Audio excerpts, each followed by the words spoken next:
All right, so we're going to talk a little bit about this election that's going on and what it means for real estate agents. There's certainly nothing more polarizing than talking about politics, but let me tell you, as a business owner, this is something you need to know. And we're going to talk a lot about that today because I really think you're going to find this will make a big difference for your own business if you make the right choices based on the changes that are going to be happening. That's our topic for today. Welcome to today's morning meeting.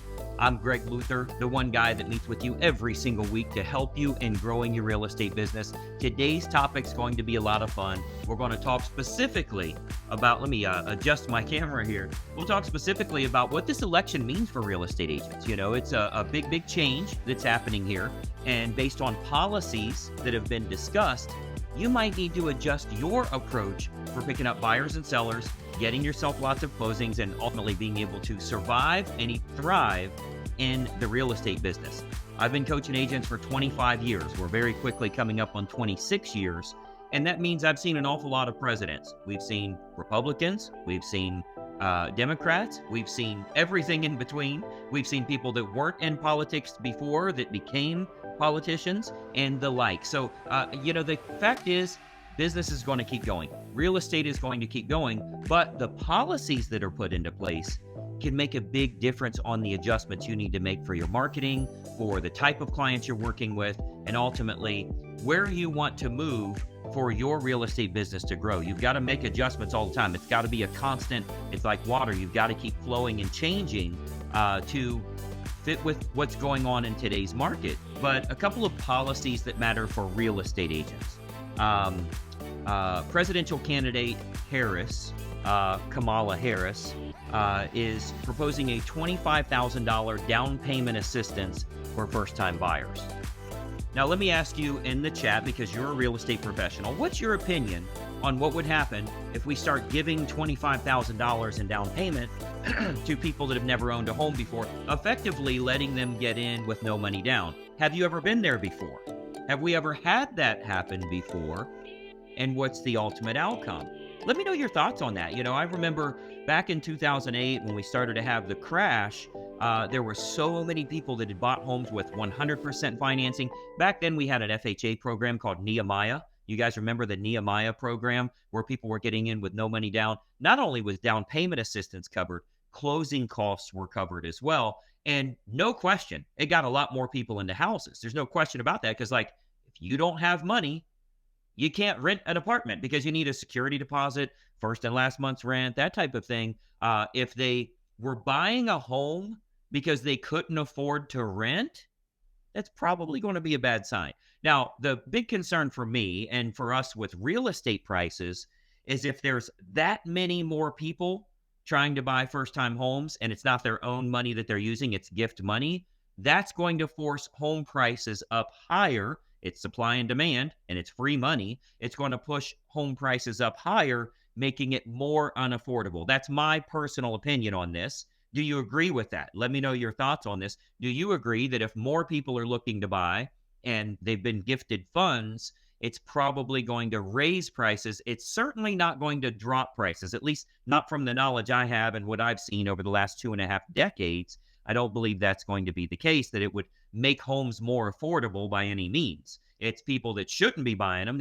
And then what happens is, it's a predatory lender that's foreclosing on us. No, you haven't paid your bill. That's how life works, right? They're foreclosing because you didn't honor your agreement. Here's what a mortgage says. You pay, you stay. You don't, you won't.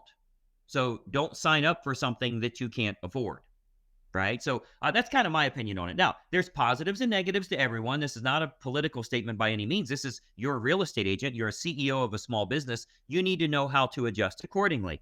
On the flip side of that, with Trump, he is offering, or he's suggesting, large portions of federally owned land be changed over to allow for residential building, to build more houses, to provide more inventory.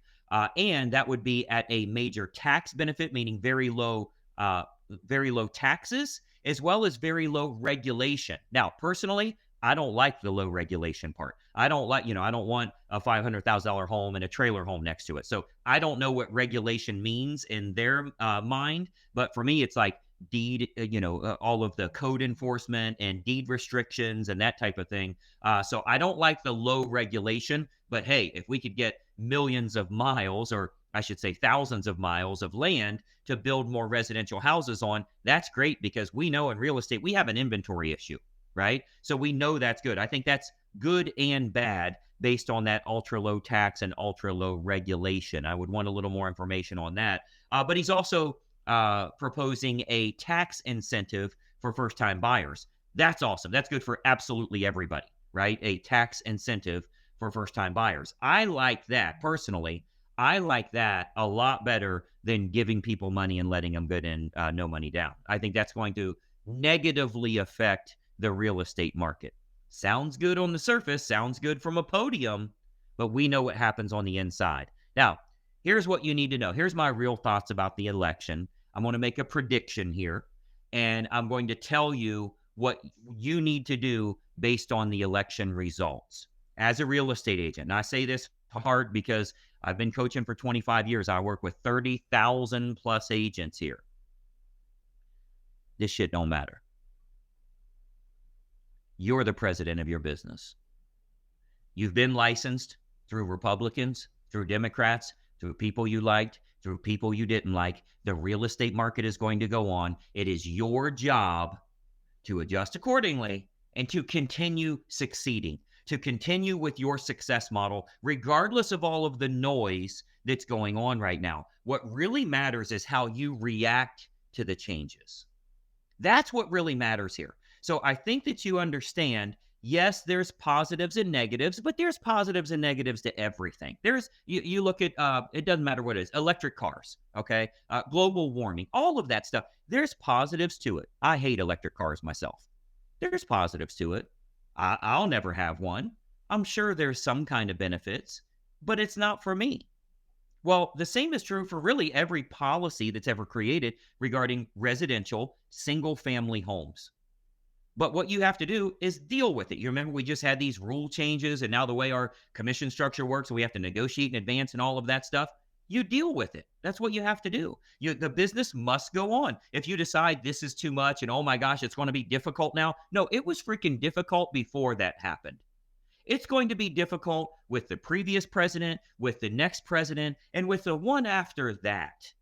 Stop using outside forces as though it's the problem. So this is something I really want you to think about, because regardless of the changes that happen, that's what you got. You got to deal with it. So you make adjustments accordingly and you keep hustling. You don't think, oh, this happened, so great, I think I'm going to make a ton of money. Or, oh my gosh, I can't believe this happened and this is so horrible and now the real estate market is over. Really? There's been some damn bad presidents over the course of this last several decades on both sides of the equation. Real estate's still hustling. It's still doing its thing. We're still going up and doing well, and there's plenty of business for all of us here. So I want you to remember, you got to deal with what you've got. If you want to make money in real estate sales, I think the most important thing is you not focus on what's going on in the White House. You focus on what's going on in your house. Hey, it's Greg Luther, and listen, if you don't follow this channel, there's a good chance you're never going to see me again. I consistently put out regular content, and it's extremely helpful for real estate agents to grow their business. I want to keep you up to date on what's working so that you're in the know and you can take action accordingly. So be sure that you like and comment here, but most importantly, make sure you follow, share, and subscribe to our channel so that you don't miss out on anything. I'm here to help you in growing your business, and I'd love to do so. Follow right now.